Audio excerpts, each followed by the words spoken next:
The Clean Power Hour is brought to you by CPS America, the maker of North America's #1 three-phase string inverter, with over 6 gigawatts shipped in the U.S. The CPS America product lineup includes three-phase string inverters ranging from 25 to 275 kW. Their flagship inverter, the CPS 250-275, is designed to work with solar plants ranging from 2 megawatts to 2 gigawatts. The 250-275 pairs well with CPS America's exceptional data communication, controls, and energy storage solutions. Go to chintpowersystems.com to find out more.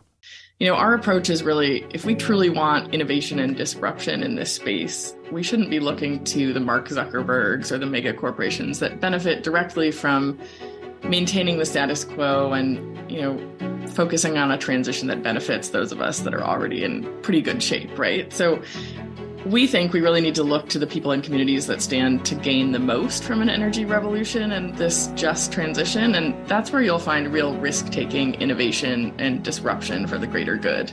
Are you speeding the energy transition? Here at the Clean Power Hour, our hosts Tim Montague and John Weaver bring you the best in solar, batteries, and clean technologies every week. Want to go deeper into decarbonization? We do too.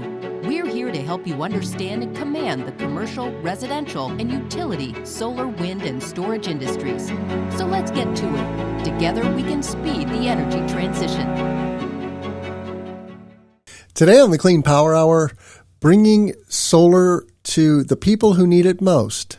My guest today is Emily Teitsworth. She is the executive director of the Honnold Foundation, and we're going to learn about their work in the less developed world where they are bringing solar or solar and battery projects. Welcome to the show, Emily. Thanks so much for having me. It's great to be here. I was excited to learn about Honnold Foundation's work. I saw the movie that scared the bejesus out of me about I forget his name now. The first name of Honnold is what?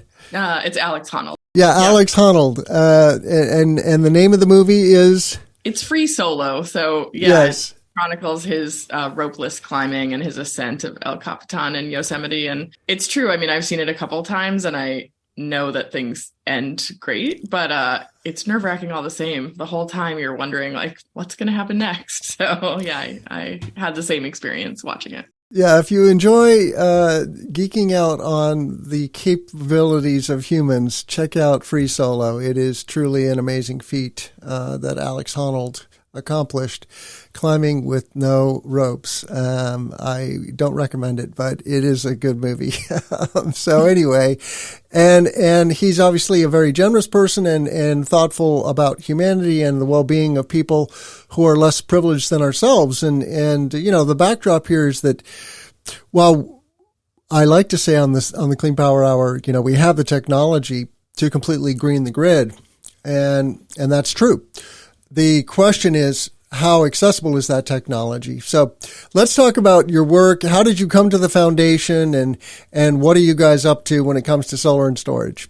Yeah. So, I had a little bit of a non-traditional journey to solar, and I guess that's true of Alex Honnold as well. So just a little background on the work that we're doing. Alex started out living in his van as he was becoming a professional climber, and he founded the Honnold Foundation about 10 years ago as he was realizing, climbing in these remote locations in Chad and Borneo, what it looked like for frontline communities to, either confront climate change with no access to electricity or relying on things like diesel generators or coal and other dirty forms of energy. And so early on, before Free Solo, before he became as successful as he's become, he committed to donating a third of his income each year to philanthropic causes. And he's continued to grow over the last 10 years in his work around solar. And I think the thing that has stayed constant is really this focus on marginalized and frontline communities and making sure that solar and the transition to renewable energy works for them first and foremost. And ultimately, that's what drew me to the Honnold Foundation.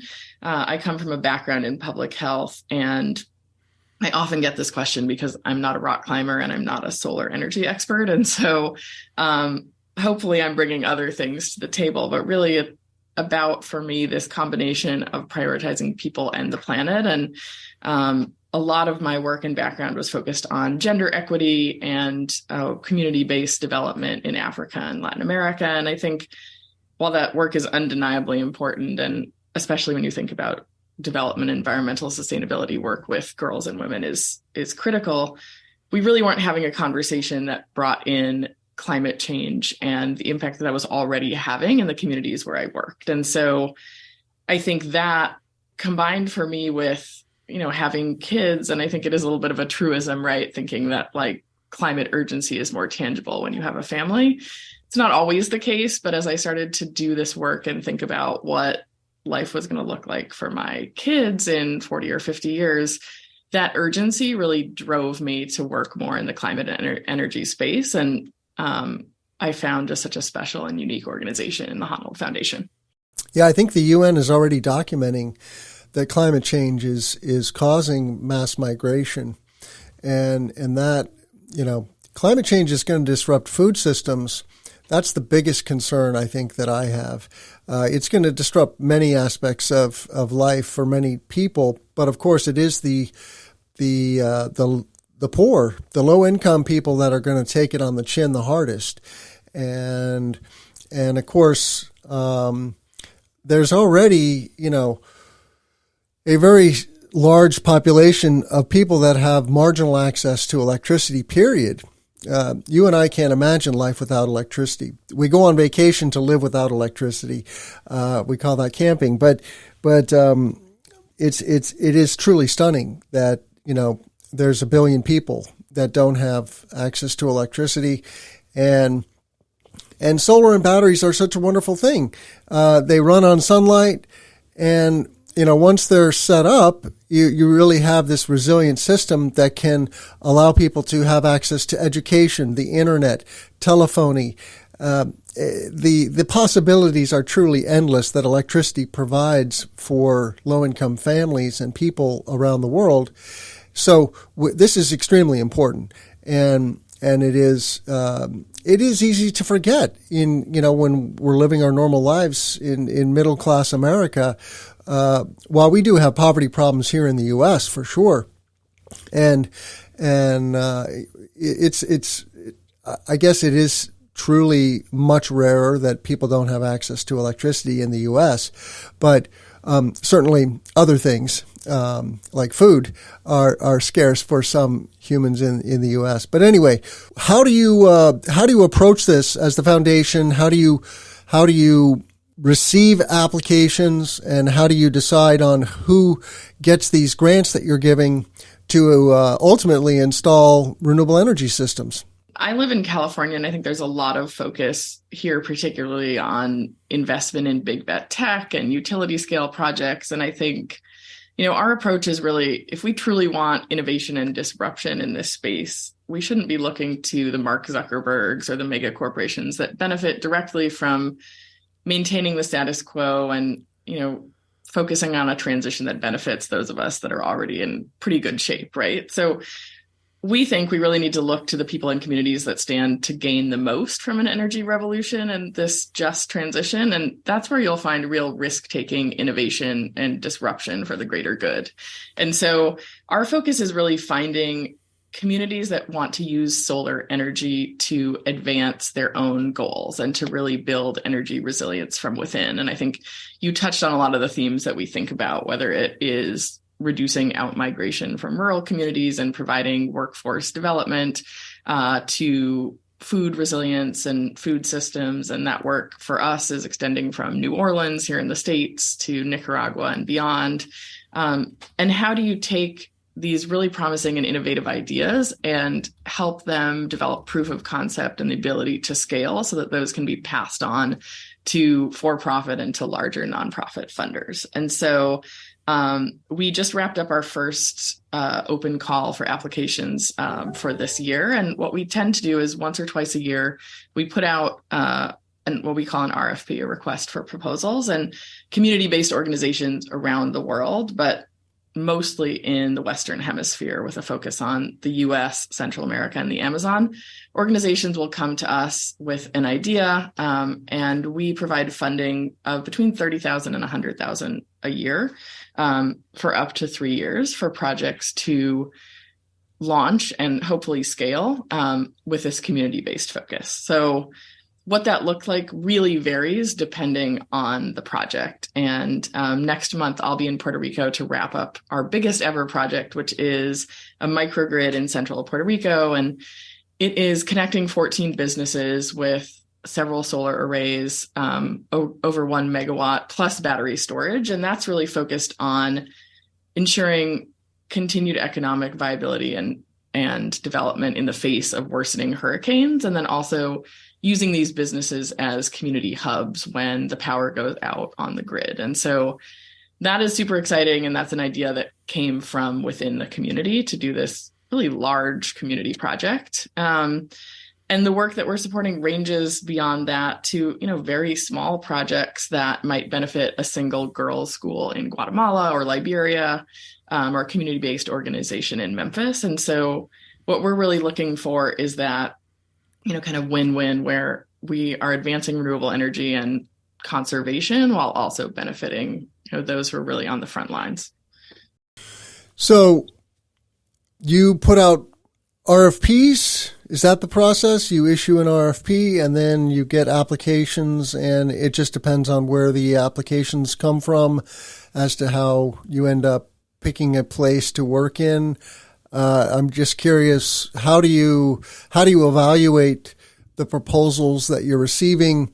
I'm sure that the number of proposals received is much greater than the grants you're able to give. So that's a hard decision to make. It is. It can be a little bit heartbreaking. Over the last several years, we've gotten over 2,000 applications, and we have the funding currently to fund between 15 and 20 projects per year. So at the moment, we have this pipeline or backlog, if you will, of over 120 million in high potential community-based solar projects. And I think the reality is there's just not that many organizations like the Honnold Foundation that are funding this sort of work. We're sort of a small group of organizations. And originally, as Alex got the foundation started a decade ago, he was funding, through his network and finding work all over the world and seeding that innovation no matter where it was in the world. And as we've grown over the last few years, we really wanted to take a look at where we could have the most catalytic difference as a relatively small funder in this space. And so we completed a strategic planning and business planning process last year. And part of that was really looking at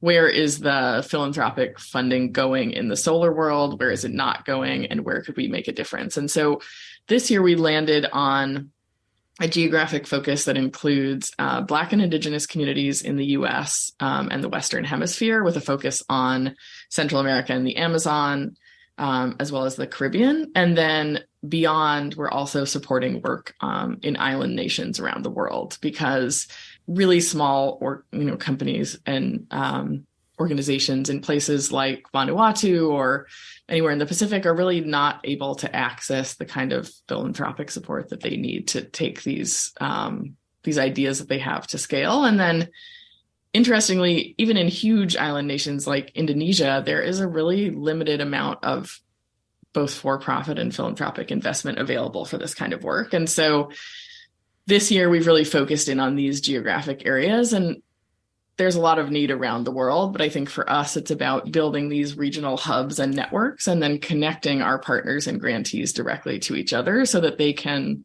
learn alongside each other and hopefully collaborate. One of the most exciting projects we're doing this year is actually building on a very small project we started in 2020, and that is work in the Ecuadorian Amazon with an organization that wanted to prototype and pilot a solar-powered boat.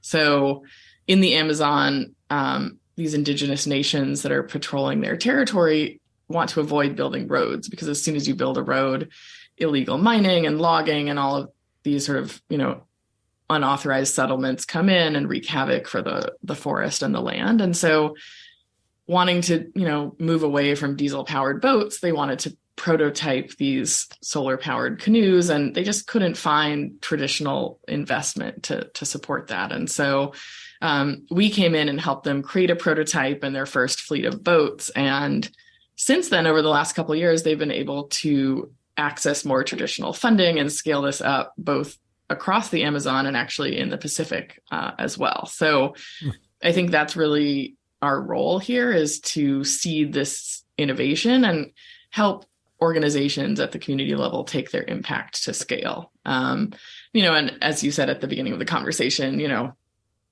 Alex is somebody who takes risks for a living. And I think the Honnold Foundation really views these kind of projects as a risk that's worth taking. And for us, it's about not so much as viewing these things that don't work out maybe as a mistake, but as an opportunity to learn and to try something else. And so often we think about, the risk associated with these kind of small projects as too great. And I think especially for-profit funding, that tends to be the case. But we think in the solar space of philanthropic capital as, risk tolerant capital. So we're not looking for financial ROI. We're looking for what this does for people on the planet. And being able to have that lens and that flexibility, I think, helps us be as good partners as we can be to communities on the ground. You've used a couple expressions, and I just want to understand, a partner and a grantee, are they the same thing? They tend to be. We refer to our grantees as partners for the most part, because I think often that term of grantee implies that the knowledge and resources are flowing in one direction and we're giving charity to these organizations, but really we see ourselves as their partners and we're facilitating the work that they want to do. So generally, grantee partners refers to the organizations that we're giving funding to. We do also partner with for-profit partners like Sunrun or REC or Rivian, working in the solar and renewable space. So it covers a range of partnerships, but really, I think first and foremost, we want to consider all of the organizations that we're working with our partners, regardless of whether they're funding the Honnold Foundation or we're funding them.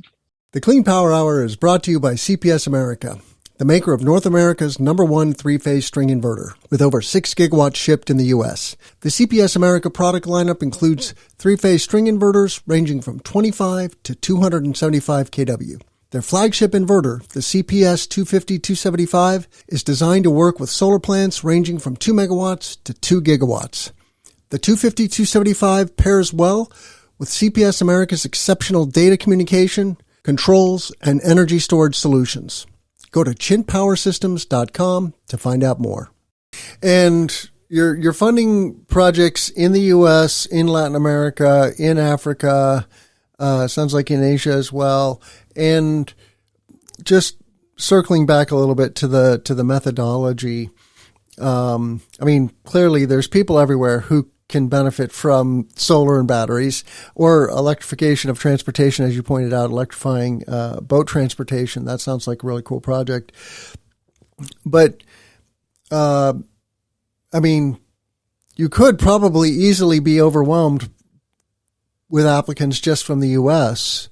So is it like a scoring protocol, or are you just being intentional about also distributing the resources geographically? I'm just curious. This seems like a very difficult choice to make. So, yeah, sometimes I think we could just throw darts at a wall with all of the potential projects, and anything we hit would be great. It's honestly there's so much good work that's out there that is worthy of funding. So it is really, really tricky. But in terms of our process, so in January, we had this open call for applications, and that is a really simple sort of 2-page brief application that is accessible in English and Spanish and is really intended to be easy to complete. So this year we got about 350 applications.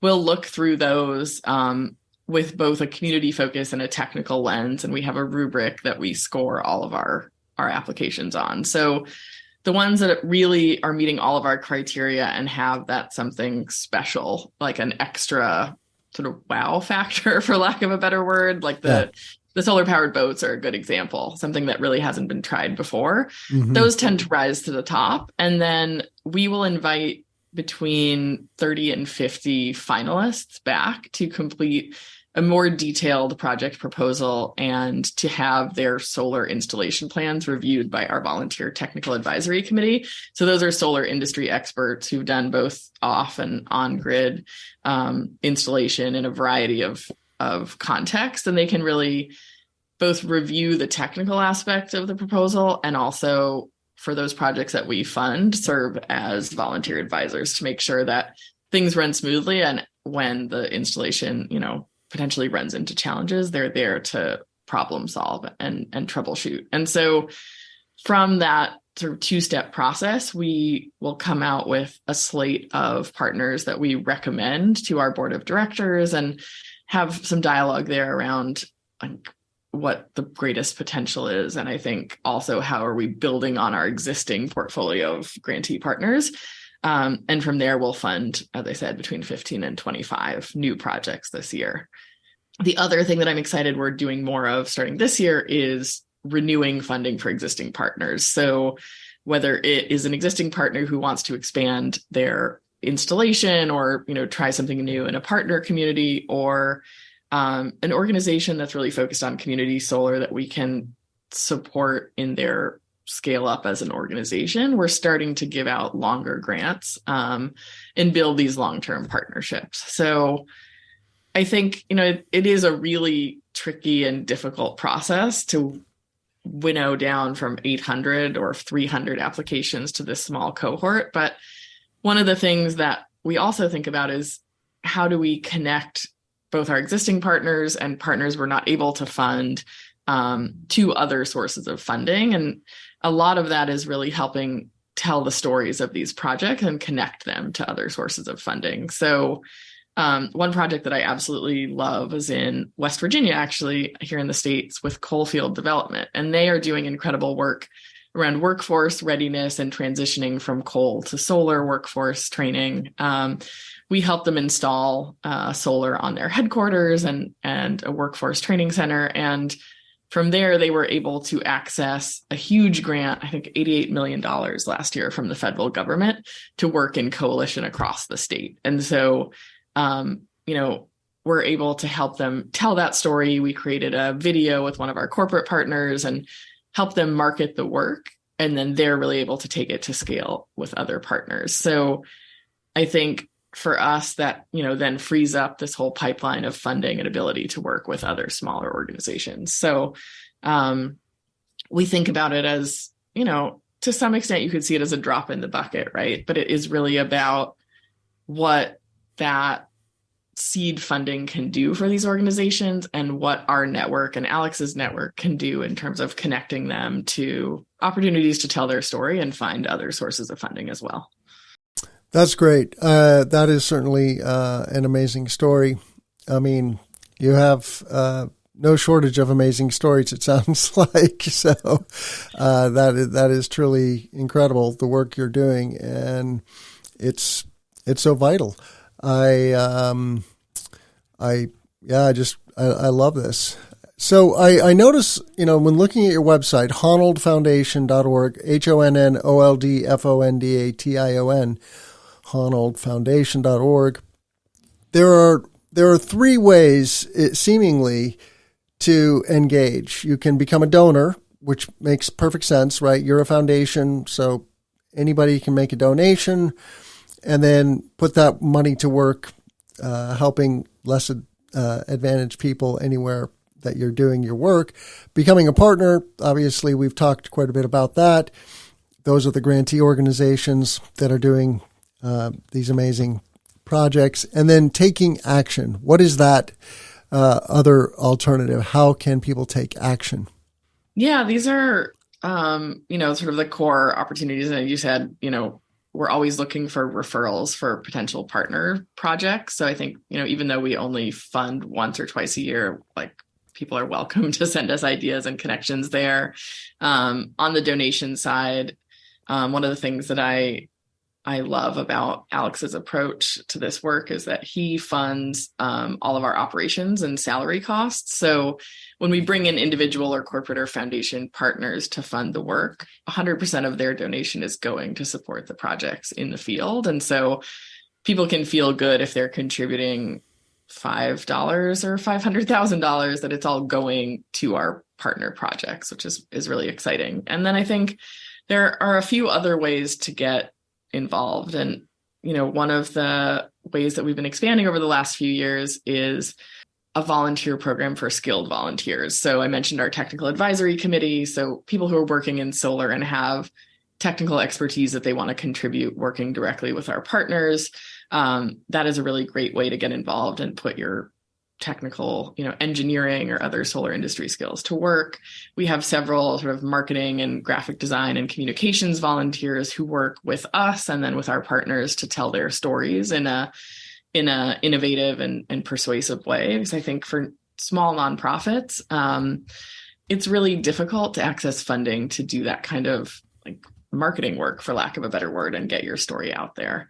And I think there's also a conversation that we have internally and that Alex is really a champion of about taking action in your own personal space. And we have a tick list we call, which is, terminology borrowed from rock climbing, that's on the Honnold Foundation website. And it really details personal steps that we can all take in our own lives to make a change and to support the transition to renewable energy. So that's sort of personal transformational steps, whether it's like eating less meat or thinking about where you bank and where your bank is investing, whether it's in renewables or the fossil fuel industry, and putting your money to work for the greater good. So I would encourage people to check that list out as well. But there's lots of opportunities there. And then when I look forward to 2023, one of the really exciting opportunities that we have is the Levine Impact Lab, which we're about to launch in April. So that's a new partnership with Peter Levine, who's a longtime friend of Alex and supporter of our work. And it's really supporting organizations here in the US that are working in environmental justice and solar energy to scale up their work, strengthen their operations, and to build from seed projects to scale in terms of the work that they're doing with a volunteer cadre of impact advisors. So we are looking for people who, represent both the nonprofit and business community and want to serve as advisors on a volunteer basis for these organizations and can offer sort of organizational development and fundraising and business planning expertise to these partners.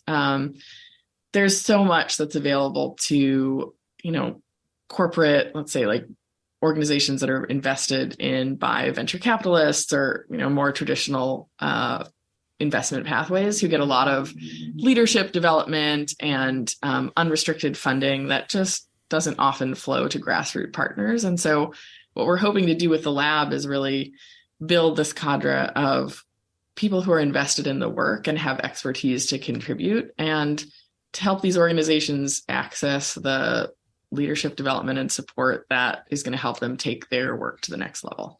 So the Impact Lab is a form of an accelerator or an incubator, or what exactly is that? Yeah, exactly. I think an incubator is a great way to think about it. It's really about taking, at this stage, existing Honnold Foundation grantee partner organizations and providing them with 3 years of unrestricted funding, mentorship from Peter Levine and other, volunteer business leaders and mentors, and helping them build relationships both within the cohort and outside in the broader solar and business community to help scale their work. So one organization that's in the cohort that's been a Honnold Foundation partner already for a couple of years is Native Renewables, and they work on Native nations in the U.S. Southwest, doing both workforce development training and solar installations. And they've had a lot of interest in wanting to scale, but it's possible to scale too fast without, doing the work internally to invest in operations and HR and fundraising and all of these things. And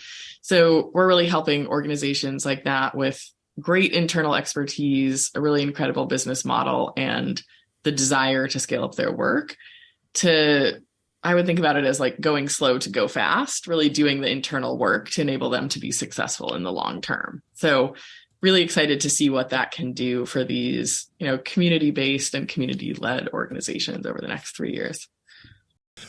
Well, I don't really have any other questions. This is great. I encourage my listeners to donate. Check out your website. It's a beautiful website. Lots of great stories there. What else should we know about Honnold and your priorities? Yeah, no, I really appreciate you highlighting this work. I think people are welcome to contact me or go on our website and learn more and get involved. And I think really for those of us in the solar industry, thinking about investing in community-based organizations as a really need to have and not a nice to have.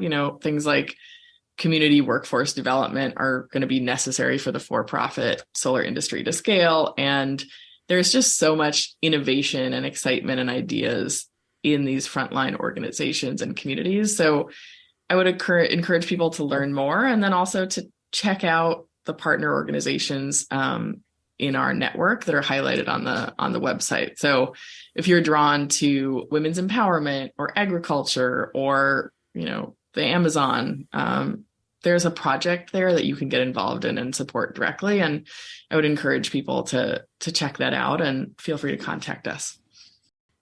Very good. Well, please check out all of our content at cleanpowerhour.com. Give us a rating and a review on Apple or Spotify so that others can find this content. And please subscribe to our YouTube channel. Just click that YouTube icon at cleanpowerhour.com. I'm Tim Montague. I want to thank Emily Teitsworth for coming on the show. Emily, is there some other way people can connect with you besides on the website? Yeah, thank you so much. My email is emily@honnoldfoundation.org. Super easy to remember. So feel free to reach out, and look forward to being in touch. Great.